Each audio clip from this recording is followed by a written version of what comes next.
Hey y'all, I'm James Wright and welcome to my shop. And the question is, does backdragging cause a problem? Let's find out.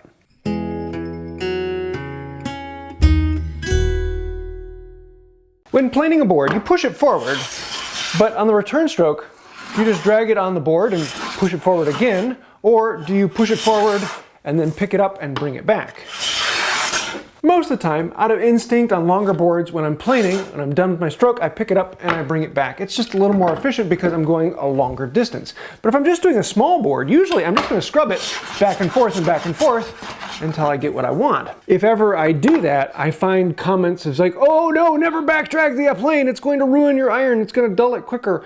And I've always wondered, is that really going to happen? This also kind of reminds me of the other test I did recently about setting the plane on its side or on its sole, and you'll hear a lot of people saying, never set it on its sole, it'll damage the, and I've actually shown and proven that it will not damage the plane.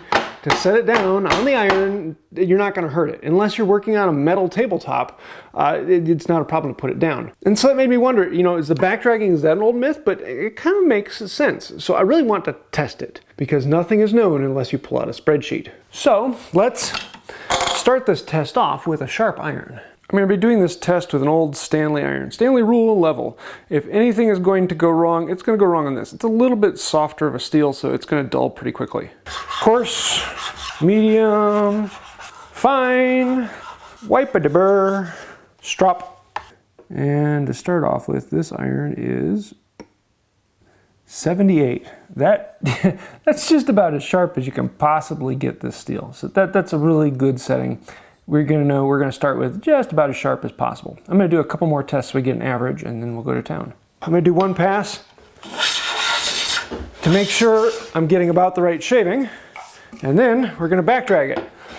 1, 2, 3, 4. And I'm putting actually a bit of down pressure on this. Usually I'm just going to drag it with a plain weight, but I'm going to do this 20 times.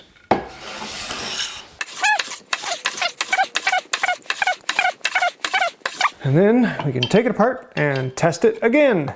Now usually because I do one pass forward, I actually expect it to be some wear on this. So I expect the numbers to go up a little bit, but not that much because there's only one pass. But it is an old iron, so yeah, you're going to dull it a little bit faster. So let's see what we get.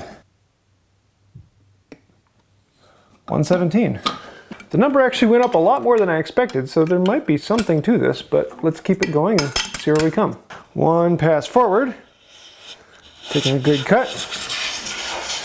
And then let's backdrag it 20 times.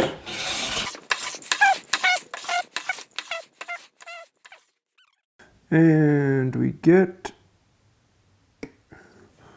127.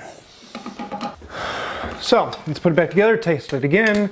And at this point, I'm not going to bore you guys. I'm going to actually go through this, testing every 20 strokes up to 400 strokes. Why 400? Because all of my plain iron tests I did to 400 strokes. And this will give us a good comparison over how dull does it get backdragging as opposed to how dull does it get going forward. It'd be kind of interesting. So I'll get back to you in a moment. So I did the 400.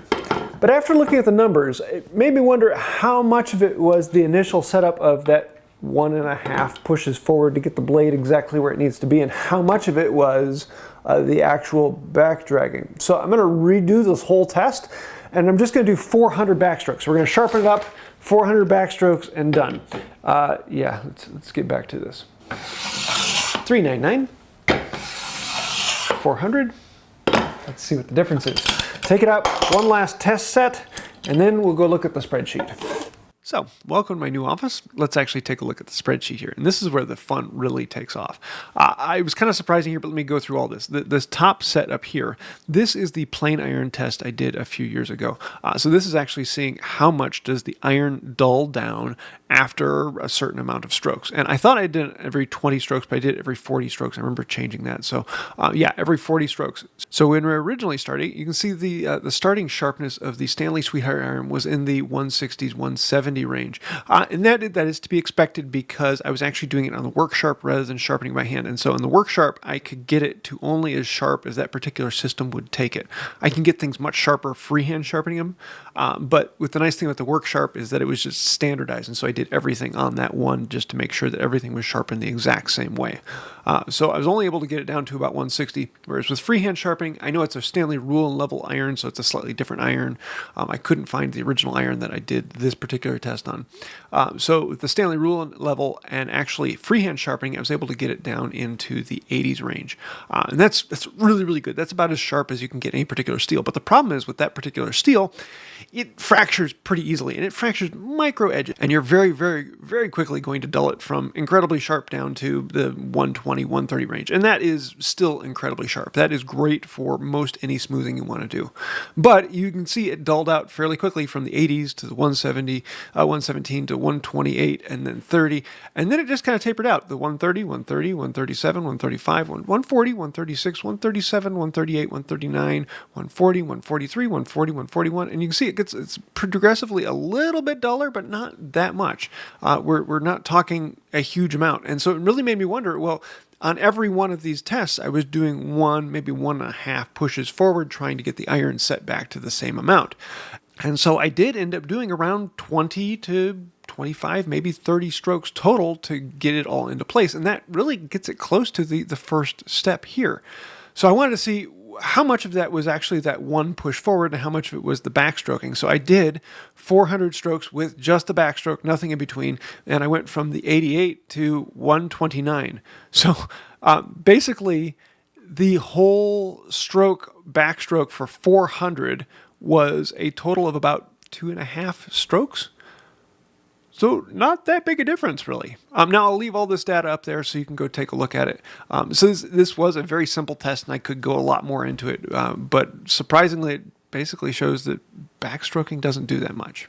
So that was actually kind of an interesting test. I was very surprised at how fast the numbers dropped off, and I started thinking, well, maybe there's something to this. So maybe I should be back dragging less. But then I realized that I was actually using the iron a little bit, and then I realized with this really old iron, it's not going to stay that crazy sharp that some of the modern irons will, and it kind of mellows out around that 150, 160 range. So yeah, I was actually surprised. Is it going to change anything? No. Is back dragging a problem? No. I really don't have any issue with this at all. And if you want to see more detail, I'll leave a link to that spreadsheet down below, as well as I'll leave a video link to the iron test video so you can go back and see that, as well as the set down test. I've got a bunch of tests. If you want to see those, I'll try and leave a link to those down below. But this was conclusive for me. I'm not going to worry about back dragging anymore. If I back drag, not a problem. If I don't back drag, not a problem. It really doesn't cause that much of an issue. So I hope you like this, and I'd love to hear your thoughts on it. Is there something else I should test? Is there something I did wrong? Please let me know in the comments down below. I love to read that, and sometimes I go back and redo tests because people point things out. Really, please do that. I like that. But I think that'll do it for now. So if you have any questions, thoughts, ideas, snide remarks, you know what to do, and it does help out the channel. But if you really want to help out this channel and go gangbusters and be amazing, beautiful, gorgeous people, think about joining one of these amazing, gorgeous, beautiful people. Those are some of the patrons on Patreon. And between patrons and members who've clicked the join button down below or the thank you button, you guys are supporting this channel. We are completely sponsored by you, so I can do all of these tests and buy the things I need to actually do it. Thank you. You make it happen, and without you, we wouldn't be here. I think that'll do it for now, and until next time, have a wonderful day. This whole video was such a drag. Well, that's okay. I'll be right back.